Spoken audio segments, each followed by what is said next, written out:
প্রিয় দর্শক, আমরা এই মুহূর্তে আছি বদরগঞ্জ রোডের ময়নাকুড়ি হলকার ঘর একটি জায়গার নাম ময়নাকুড়ি। এখানে ভিআইপি শাহাদত হোসেন মাদ্রাসা এতিমখানা, এই মাদ্রাসার মধ্যে আমরা এখানে উপস্থিত হয়েছি।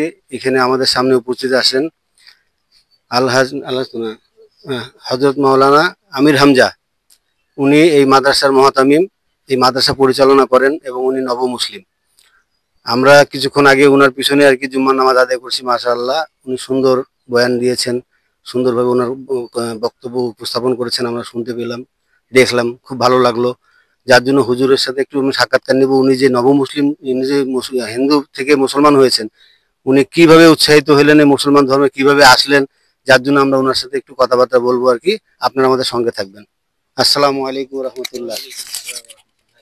ভালো আছেন? আলহামদুলিল্লাহ। আলহামদুলিল্লাহ। তা আপনি, আমরা জানতে পারি যে আপনি, শুনেছি আপনি হিন্দু ধর্মে ছিলেন আর কি। তা আপনি হঠাৎ এই মুসলমান ধর্মে এসেছেন এবং এই যে দিনের লেবাজ আপনার মধ্যে আছে এবং এই এত দূর শিক্ষা, মানে ইসলামী শিক্ষা অর্জন করেছেন, এটা কিভাবে উৎসাহটা কোথায় পাইলেন? আপনি যে ধর্মে যে ত্যাগ করে এক ধর্ম থেকে আরেক ধর্মে আসলেন, এটা পিছনের রহস্যটা যদি আমাদের একটু জানাইতেন শুরু থেকে, তাহলে খুব উপকৃত হইতাম। আলহামদুলিল্লাহ, সবকিছুই কর্নেওয়ালা আল্লাহ পাক রব্বুল আলামিন। এর পেছে উসুম যে জিনিসটা হলো, আমার স্কুল জীবনের একটা ফ্রেন্ড, ছোট ভাই জনাব মুফতি মাওলানা মোহাম্মদ আমিনুল ইসলাম। বর্তমান উনি বরিশাল জামিয়ার ইফতা বিভাগের দায়িত্বে আছেন। উনি, আমরা প্রাইমারি থেকে হাই স্কুলে ভর্তি হই। উনি হাই স্কুলে ভর্তি হয়ে ক্লাস 6 এর পরীক্ষা দিয়ে উনি মাদ্রাসা লাইনে চলে যায়। আমি ওই স্কুলেই থাকি যাই। আমাদের আমি উনি তো মুসলমান ছিলেন। উনি মুসলমান ছিল, উনি মুসলমান, আমি হিন্দু। সভাপতি আমাদের পালাক্রমে আমাদের দুই বন্ধু, দুই ফ্রেন্ডের এই পরিমাণ গভীর সম্পর্ক যে এক বৃহস্পতিবার তাদের বাসায় আমি থাকি, আরেক বৃহস্পতিবার আমাদের বাসায় ও থাকি।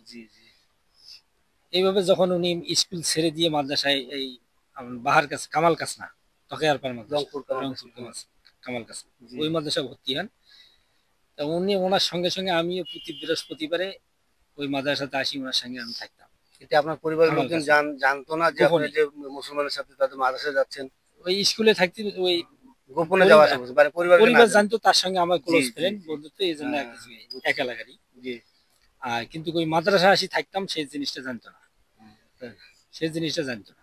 দীর্ঘদিন এরকম আসা যাওয়ার মধ্য দিয়ে কামাল কাসনার আব্দুর রহিম আউয়াল সাহেব হুজুর, উনি অনেক নসিহত, অনেক কিতাবপত্র আমাকে দিছিল। এই কিতাবগুলো পড়ি। আমি ওখানেই কোরআন শিখি, প্রাথমিক পর্যায়ে কোরআন শিখছি ওখানে। ধর্ম যাওয়ার আগে, ধর্ম, হ্যাঁ, ধর্ম যাওয়ার হিন্দু হিন্দু থাকা অবস্থাতে আপনি পড়ছেন? কোরআন শিখছি। মাশাআল্লাহ। তো ভেতরে ভেতরে প্রায় আমি ক্লাস 8-এ গিয়ে পরিপূর্ণ আমি ইমান এনেছি আব্দুল আউয়াল হুজুরের হাতে।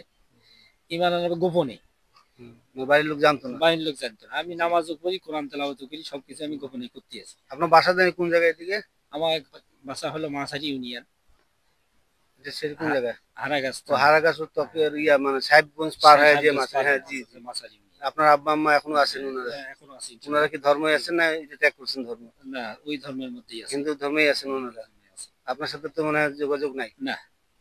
তারপর তো আপনার 2007 সালে জিনিসটা প্রকাশ পায়। আমি এই রাতে তাহাজ্জুদ পরে কোরআন তেলাওয়াত করতেছি, জি, সেদিন হঠাৎ আবেগ মন কণ্ঠ এসে গেল, জি জি, আবেগ ভরা কান্না এসে গেল। জি। এই কান্নার আওয়াজ শুনতে পাই আমার আব্বা আম্মা। এই কান্নার আওয়াজ শুনতে পাইয়া মানে সেই মুহূর্তে আমার আব্বা আম্মা আমার ওখানে যাই হাজির হয় আমার রুমে। সেখানে যেয়ে দেখতেছে আমি কোরআন তেলাওয়াত করতেছি। তারা এই কোরআন শরীফকে ছুঁড়ে ফেলে দিল আমার সামন থেকে নিয়ে, ছুঁড়ে ফেলে দিয়ে আমাকে মারপিট করলো এবং কিছুদিন ঘরে আবদ্ধ রেখেছে। রাখার পরে যখন প্রকাশ পেয়ে গেল,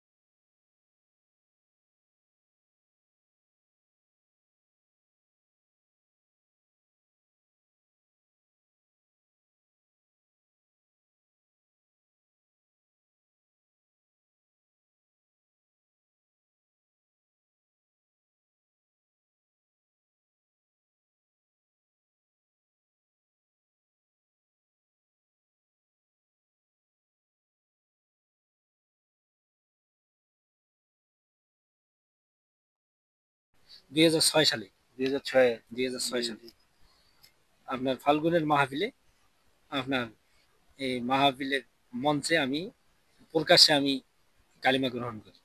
এতদিন ছিল গোপন। কালিমাকে কোন হুজুর পড়াইছিলেন? এই বর্তমান বীর সৈয়দ মোহাম্মদ রেজাউল করিম ওনার হাতেই আপনি ওনার মানে হাতে মুসলমান ধর্ম গ্রহণ করেছেন? প্রকাশ্যে।